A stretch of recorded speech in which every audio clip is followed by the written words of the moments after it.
Сюжет с пикета в Киеве у здания российского посольства готов к эфиру.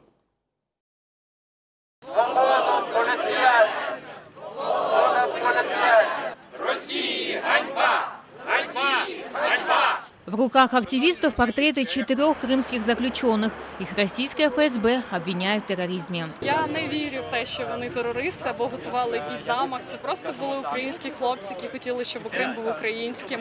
Не хотіли віддавати його окупанту-агресору. Україна їх пам'ятає, підтримує, і ми переживаємо за них і вболіваємо, щоб їх якнайшвидше випустили. Под посольство пришли друзья и единомышленники. Они утверждают, дела в отношении Сенцова и Кольченко сфабрикованы. По поводу его обвинения, конечно, я хочу сказать, что это все полный бред, потому что он был абсолютный пацифист.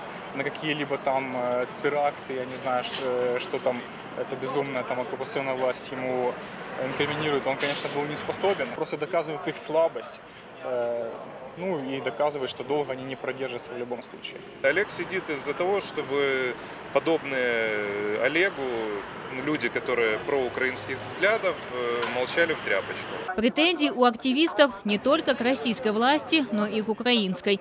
Говорят, за 1,5 года с момента задержания Сенцова и Кольченко никаких реальных действий по освобождению не было. Це сором, що наша держава, звісно, що вона не Америка, не може звільнити кількох заручників свободи, совісті, моралі. Це сором держави. Акции в поддержку крымских заключенных прошли по всему миру. Коли Російська Федерація перестане арештувати, нелегально арештувати і затримувати наших людей, наших патріотів, ми вимагаємо, як українці цілого світу, українці в Україні, українці в Австралії, в Канаді, в Штатах, Італії, в Австралії, щоб вони вже випускали наших політв'язнів.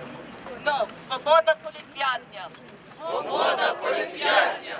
Свобода політв'язням! Акция продлилась больше часа, и, как всегда, из посольства никто не вышел. Эльвина Сидбулаева, Олег Азыкин, Заман, АТР.